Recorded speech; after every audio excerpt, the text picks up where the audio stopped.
I just finished up the newest print. It is the Firebolt, and this one is the AR-15 style. I already have a couple AR-15s, so I wanted to do this one in something a little bit different. Since the files for this are a pistol size, I went ahead and got a 300 blackout pistol upper from Palmetto State Armory. This was one of their daily deals. It was a 10.5 inch assembled upper. It was, I think, $320 after tax and shipping on their daily deal. I went ahead and put a different muzzle device on it. This one is a linear compensator, and I just put some super cheap flip up sights on it just for the purpose of testing it out. As far as fitment goes, everything lined up well. Fit right on, no issues, no sanding. One thing I did have to do was remove the forward assist. Most of the time, you're not going to need it. If you get to the point where your gun's so dirty that you need the forward assist, or your shells aren't fitting to the point where you have to force them, you need to stop and fix the issue before you damage something anyway. Took that off, then it fit. The issue was the forward assist button interferes with this bolt, and this pattern right here was for the printed buffer tube. It might fit with the U-bolt, but I'm not sure because I didn't print that part. So for now, I just have it held in place with a couple screws. They're not, they're not bolted in or anything. There's no nuts on the other side. Just have it mocked up for fitment. Now, these mags are loaded, so we're not going to chamber it or anything, but for fitment, these are just the cheap aluminum GI mags. They fit well. They lock in tight. There's not, some forward and back wiggle, but no side to side. So we'll pull these bolts out, take the upper off, and we'll give it a look. So the README files said that this was good for PLA, PETG, and ABS. I had a few spools of PETG from California Filament that I wanted to burn up before I place another order. So this is the California Filament translucent red, and you can see when you're printing a high-end fill, it's not very translucent. I did follow the instructions for the most part. 2.4 millimeter wall thickness, tops and bottoms, and the README says you only need a 20% minimum infill. I went with 30%. I figured a little extra wouldn't hurt. Assembly is pretty easy. I mean, these pieces fit together like a puzzle. You do have a couple nuts that have to go on the inside, and the files do tell you what size bolts to use, what size nuts to use. It even tells you what kit to buy that has all the pieces in it already. And it was one of these kits on Amazon. They're 27 or 28 bucks. If you're doing a lot of these 3D prints, these are common sizes that you'll use a lot, so I figured might as well get it.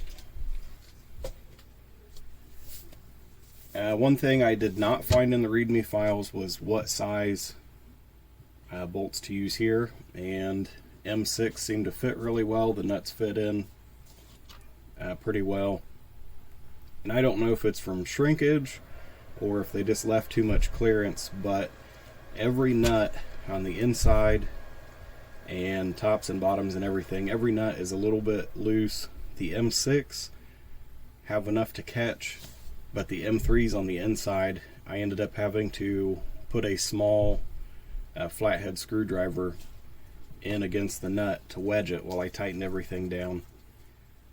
And the instructions are pretty straightforward.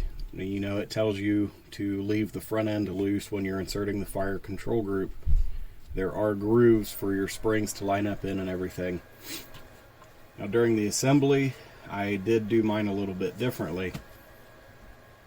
For instance, the trigger part, I believe is what the file is called, and the fire control group bottom, I bolted those together first, and I took one side plate, assembled my fire control group and put the pins in one side first, and then I slid the other side over it and went through assembling it that way, because to me that was easier than trying to spread open the front and drop everything down into grooves, because these walls are too tight to slide it straight down in. You will have to flex them open to get it down in.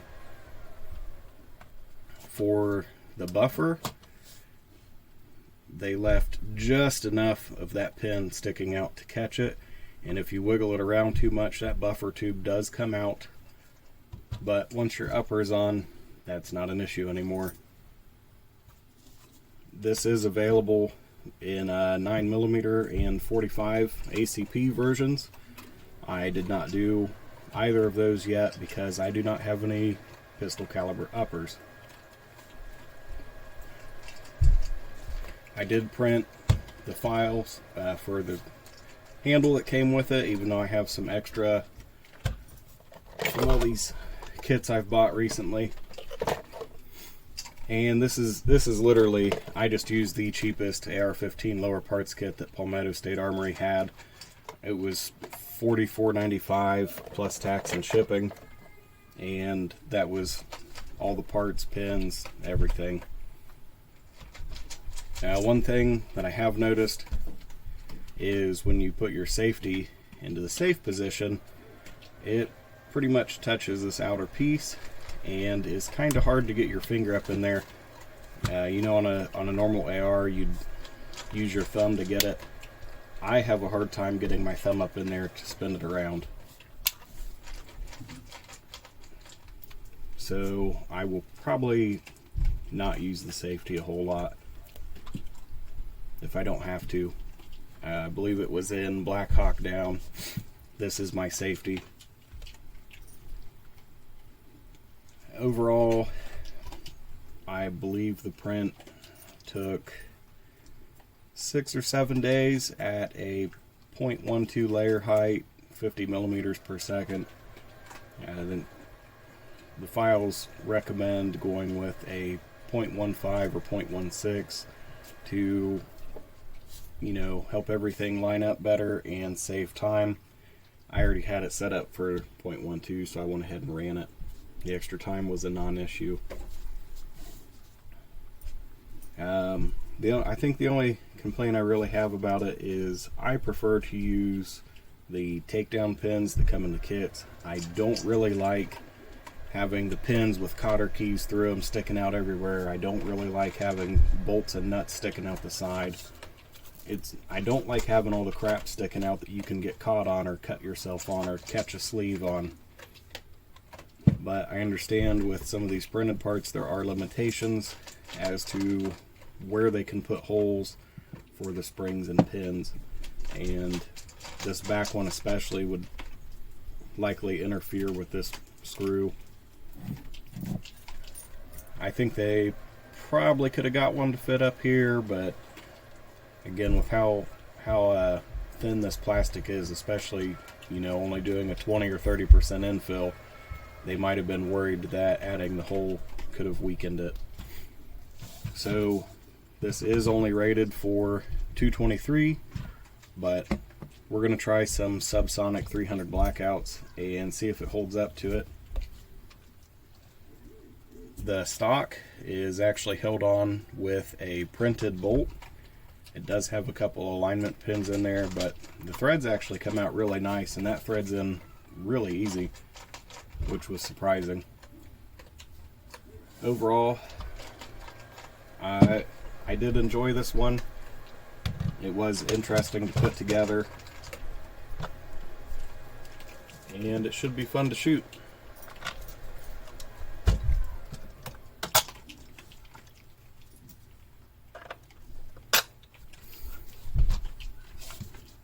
The Palmetto State Armory upper that's on it is a 9-inch M-lock, and it does have this nice relief here if you do a C-clamp grip. and it is a lightweight. It's listed as a lightweight handguard. It is free float. I have not weighed it, but you know, it's printed, so going to be a little bit lighter than an all metal build. There are warnings in there that you may have to do some filing around these holes for the mag release, and printing at a 0.12 layer height, it was minimal. A needle file and a couple strokes had enough clearance to make everything run smoothly. I did not have to do any filing for anything else on it. I did run a drill through all of these bolt holes just to make sure everything was going to fit. I did not want the threads to catch and risk cracking anything while I tightened it down. The files do have alignment to show you the optimal way to print all the parts, but in my opinion, it was pretty common sense which way they should go. The one issue I did have when I was printing the buffer tube assembly, I did not turn on supports, and this just kind of printed out in the air, and I do have a little bit of a gap here in the front. I do not think it will be an issue, but I guess we'll find out later.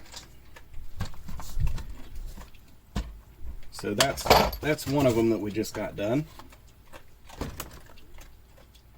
And this was the other one. I had shown this in a previous video that I was working on. And initially I was going to do a 2B barrel on it to try to make this a little bit more cost effective, to try to save some money, because I didn't really want to spend $200 on an AR barrel after just spending $300 on that upper and $45 on each of the fire control groups. But all of the barrel liners are on back order, so I do have a barrel liner back ordered so that we can finish the 2B barrel and test it out with the spacegat upper and see if I can get it to function. I don't have a good track record with lining up the barrel inserts very well. If you've seen my other Bento Box 22 videos, I did print a magazine, but I do not have a spring for it yet, so I picked up one of these CMMG magazines. This was one of the 10 round pinned magazines. It just had a small hole here with a steel pin in it, and it does not go all the way through, so you have to take it apart and use a pair of pliers to pull the pin out. I'm not in a restricted state, so we're allowed to use standard capacity magazines instead of reduced capacity. The CMMG mags fit in there really well. A little bit more forward and back movement than I'd prefer to have, but side to side, not too hateful. I did run a screw through the back, but the front had the provisions for a takedown pin, so I did use that up there. On this side, I installed a heat set brass insert, and I still have to trim the screw down so it's not hanging out there. Once I got the upper and lower mated, I realized that the front takedown pin is not as useful as I had hoped it would be.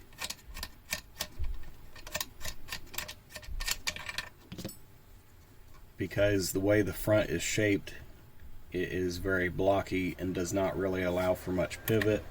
And if the handguard is on the front, it does not allow it to pivot at all.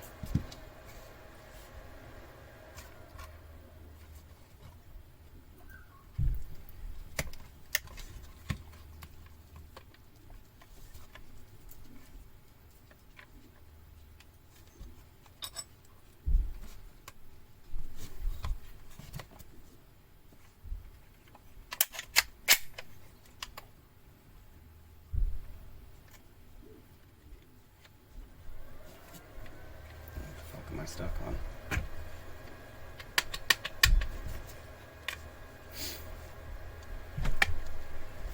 Now, since I installed the heat set insert, I did go in a little bit too far, and I will have to file that down a little bit, because as you saw, it is a very tight fit now.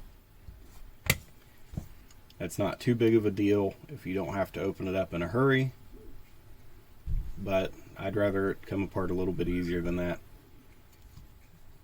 On the inside, I'm not sure if it'll show up, but I only had to do enough filing to kind of remove the layer lines for everything to slide in smoothly.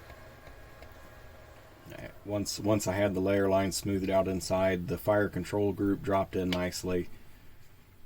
Again, I did run a drill through all of the holes, including the safety selector.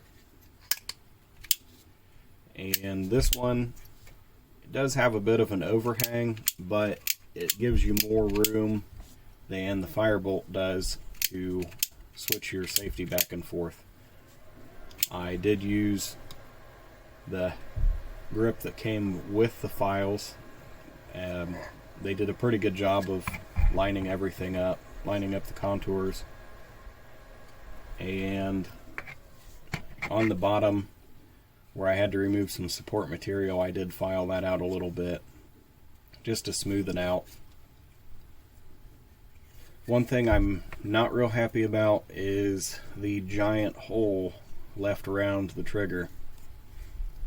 It is probably not a big deal to most people, and it probably won't be a big deal for me either, but the larger the hole around the trigger, the easier it is for dirt to get in.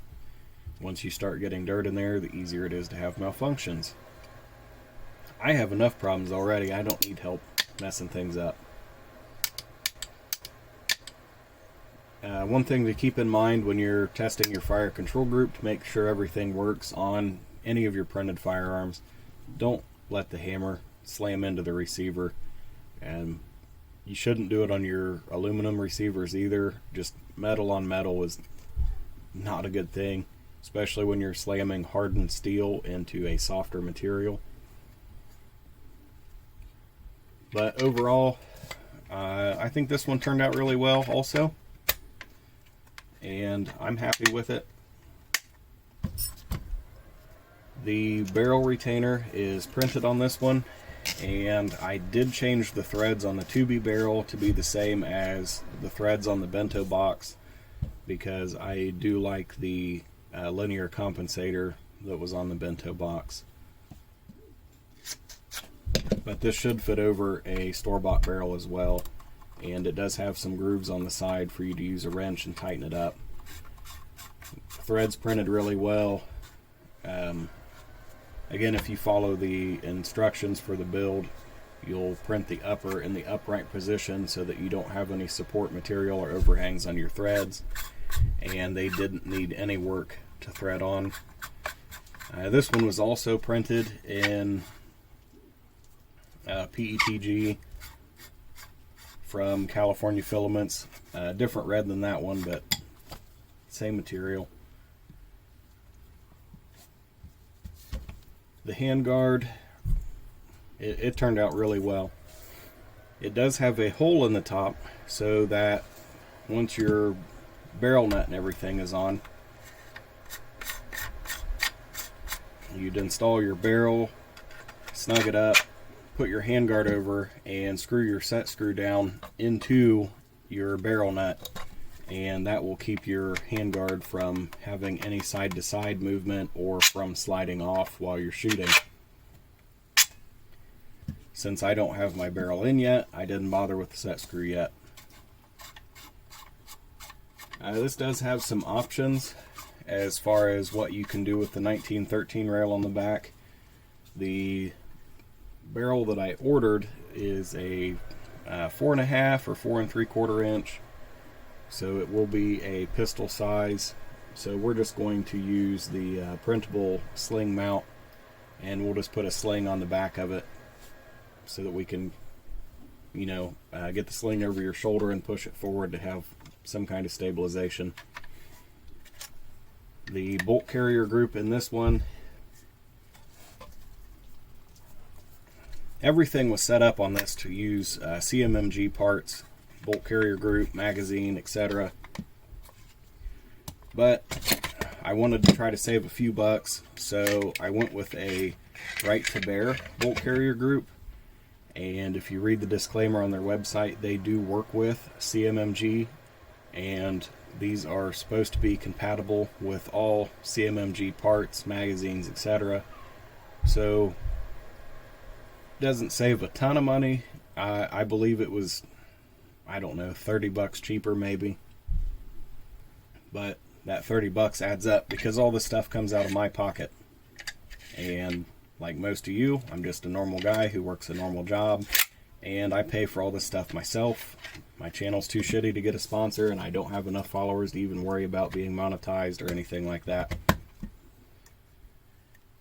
So my goal was to try to make this a budget build with the 2B barrel and everything.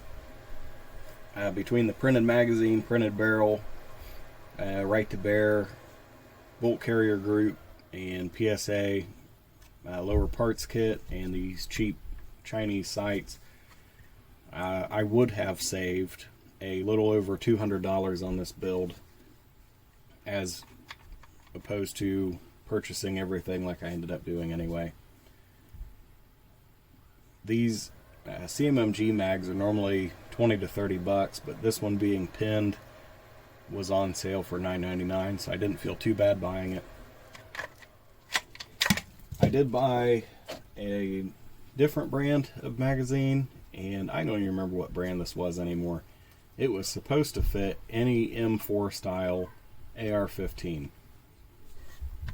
And I had to do quite a bit of filing on this to get this one to fit. You can see up here, I had to file quite a bit off the front face to get it to go into the mag well. There was a raised portion here on the back, which I thought would slide into this groove, but you can see in here there's a lot of gray markings on it where it was just scrubbing, and I didn't want to try to force it and start breaking stuff. So I used a file to take that off. I narrowed this rib out a little bit, took some off both sides, and it is to the point now where it fits. Doesn't have a ton of movement. It doesn't interfere with the bolt. It does not lock the bolt back, and I don't believe it was intended to either. If you compare the CMMG to this other one, the follower for the CMMG magazine sticks up much higher, but my Smith & Wesson 1522 has one of these I don't know, side view mags, and I've grown pretty fond of them. It's nice to be able to pull down with one hand and just slide your cartridges in, as opposed to trying to force them in on top of each other. And I believe this mag was also, you know, 9 or 10 bucks, so I don't feel too bad about filing on it. If it doesn't work, I can at least take the spring out of it and use it in the printed mag and try that one out. So hopefully we will get some decent weather and some reasonable ship times on the barrel, which I purchased from Optics Planet. They were the only place I could find that had one in stock at the time for the dedicated 22 LR barrels. But we will revisit this when the barrel liner comes in as well.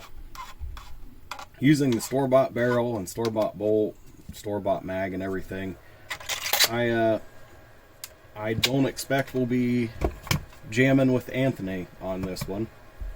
And considering that the Firebolt is a completely store-bought upper and store-bought mags, you know, all the lower is really doing is holding your parts in place, and hopefully I didn't fuck that one up. So maybe we can get one video where I have a couple guns running.